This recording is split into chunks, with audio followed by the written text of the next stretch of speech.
Dear students, good evening to all of you. जैसे कि कल हम लोगों ने sweetest love I don't go का अबाउट ऑथर कंप्लीट कर लिया था और उसका जो थीम ऑफ द चैप्टर था, जो चैप्टर का मुख्य केंद्र था, वो हम लोगों ने पढ़ लिया था।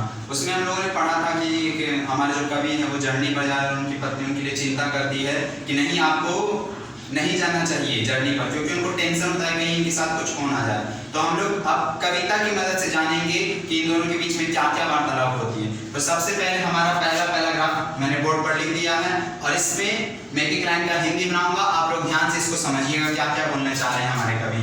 स्वीटेस्ट लव, इसका मतलब मेरी प्यारी महबूबा। जो भी किसी से प्यार करता है, चाहे वो लड़की होता है लड़का होता है, आपस में एक दूसरे को कुछ नाम से बुलाते हैं, जैसे जानू हो गया, डार्लिंग हो गया। इस प्रकार से मतलब एक ऐसे नाम का यूज करते हैं जिससे उन लोगों के प्यार का पता चलता है, हम लोगों के बीच में कितना प्यार है वो पता चलता है। उसी प्रकार से हमारे कवि जो अपनी पत्नी से बहुत प्यार करते थे, वो भी अपनी पत्नी को क्या बुलाते थे? स्वीटेस्ट लव, यानी मेरी प्यारी महबूबा। आई डोंट गो, मैं नहीं जा रहा हूँ, मेरी प्यारी महबूबा मैं नहीं जा रहा हूँ। फॉर वियरनेस ऑफ थी, तुमसे थक कर। कहने का मतलब है यहाँ पर हमारे कवि ये बोलना चाहते हैं अपनी पत्नी को कि मैं इसलिए नहीं जा रहा हूँ कि तुमको ऐसा लग रहा है कि मैं तुमसे थक चुका हूँ, मैं तुमसे बोर हो चुका हूँ। ऐसा कवि अपनी पत्नी से बोल रहे हैं कि मैं तुमसे थका हुआ नहीं हूँ, मुझे काम है इसलिए मैं बाहर जा रहा हूँ। Nor in the hope the world can show a fitted love for me, और ना ही इसलिए मैं जा रहा हूँ कि ये जो दुनिया है वो मुझको तुमसे ज्यादा प्यार करेगी।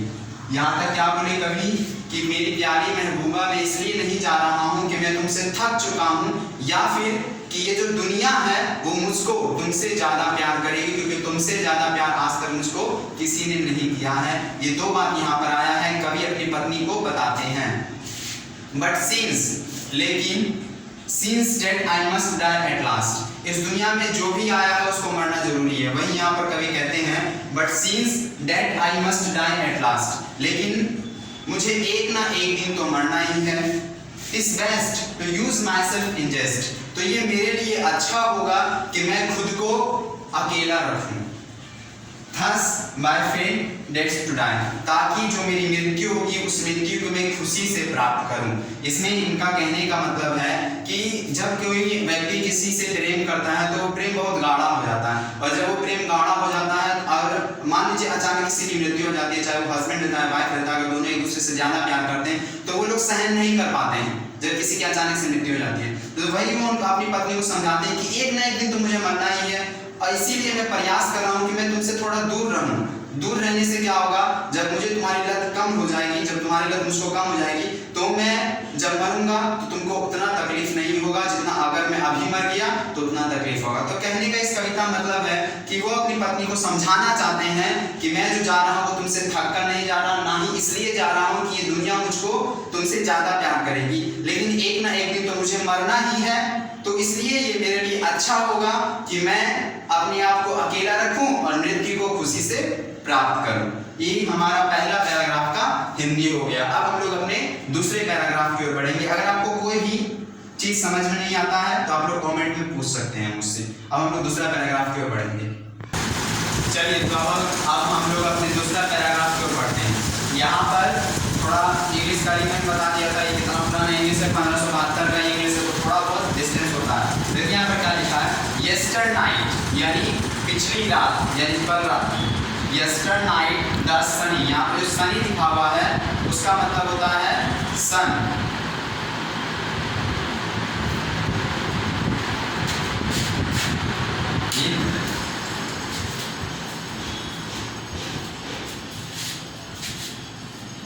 काटना है यहीं पर जो यहाँ पर जो सनी लिखा हुआ उसका मतलब क्या होता है? सन होता है। वेंट तो गया, हेंस यहाँ पर इसका मतलब क्या हो गया? पिछली रात को सूरज गया था। गया का मतलब क्या कि तो आपको पता होगा सूरज कब उगता है? सुबह में उगता है। और सेट कब होता है यानी डूबता कब है? तो शाम को समय डूबता है। तो वही यहाँ पर बताना चाहते हैं कवि इनको, अपनी पत्नी को, कि जो सूरज था वो कल रात को गया, हेंस फिर भी, and yet he is here today, फिर भी वो आज यहाँ पर वापस आया है। कहने का मतलब अपनी पत्नी को समझाते हैं कि कल रात को जिस प्रकार से सूरज गया और आज सुबह वो पुनः आ गया, इसी प्रकार से मैं भी जाऊंगा और मैं भी वापस आ जाऊंगा। ये सन का उदाहरण लेकर अपनी पत्नी को समझाते हैं कि जिस प्रकार से सूरज कल रात को गया था उसी प्रकार से और आज वापस आ गया है। He is here today, जिस प्रकार से वो आज वापस आ गया है उसी प्रकार से मैं भी जाऊंगा और वापस आ जाऊंगा।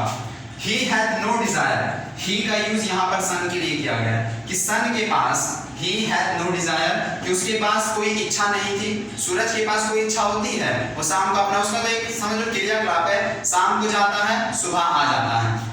वही यहाँ पे बताना चाह रहा है he had no desire। कभी क्या बोलते हैं कि सूरज के पास ना तो कोई इच्छा थी nor sense, ना ही कोई उनके पास अर्थ था, nor half so short away, और ना ही उनके पास एक छोटा रास्ता था कि वो तुरंत आ जाएं। यानी कहने का मतलब है सन जो कल रात को गया तो अपना क्रिया कर कर आज सुबह आया है। जितना उसका काम रहता है वो सब काम कंप्लीट कर कर पुनः आ जाया है। ना तो उसके पास कोई इच्छा थी वापस आने का, ना तो उसके पास कोई अर्थ था, ना ही उसके पास कोई छोटा रास्ता था कि वो जल्दी आ जाए, फिर भी वो आज वापस आया।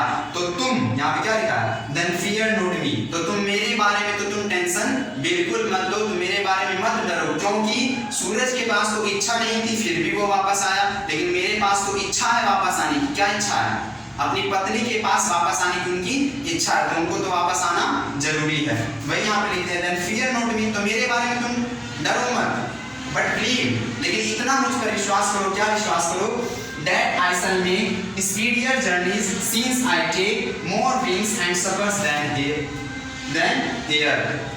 कहने का मतलब है कि यहाँ पर अपने पत्नी को विश्वास करने के लिए बोलते हैं, कभी जो है अपनी पत्नी को विश्वास करने के लिए बोलते हैं कि तुम मुझ पर विश्वास करो कि मैं जो है वो सूर्य से भी तेज अपनी जर्नी को कंप्लीट करके तुम्हारे पास जल्दी से आ जाऊंगा, क्योंकि मेरे पास वापस आने की एक इच्छा है, एक डिजायर है। वो डिजायर क्या है कि उनको अपनी पत्नी के पास वापस आना है। तो इस पैराग्राफ में वो अपनी पत्नी को एक एग्जांपल देते हैं। किसका एग्जांपल देते हैं? सन का, कि सन पिछली रात को गया था लेकिन फिर भी आज वो यहाँ पर है।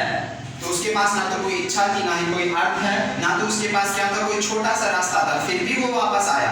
तो तुम मेरे बारे में टेंशन मत लो, क्योंकि मेरे पास तो तुम्हारे पास वापस आने की एक इच्छा है, क्योंकि मैं चाहता हूँ मैं तुम्हारे पास वापस आऊँ। और मुझ पर इतना तुम विश्वास करो कि मैं जो अपनी जर्नी बनाऊंगा वो स्पीडियर रहेगी। किससे तेज रहेगी? वो सन से भी तेज रहेगी, सूरज से भी मैं तेज तुम्हारे पास वापस आऊंगा। जितना जल्दी सूरज आता है उससे भी जल्दी मैं तुम्हारे पास वापस आऊंगा। यहाँ पर अपनी स्पीड का कहने का मतलब उनका कि वो जितना जल्दी हो सकता है वो उतना जल्दी अपना जो जर्नी पर जा रहे हैं, जो जर्मनी को जा रहे हैं, उतना जल्दी वो अपना काम खत्म करके वापस आ जाएंगे अपनी पत्नी के पास। ये हो गया उनका दूसरा पैराग्राफ। इसमें भी अगर कोई दिक्कत रहेगा आप लोगों को तो कुछ कमेंट करके आप लोग पूछ सकते हैं।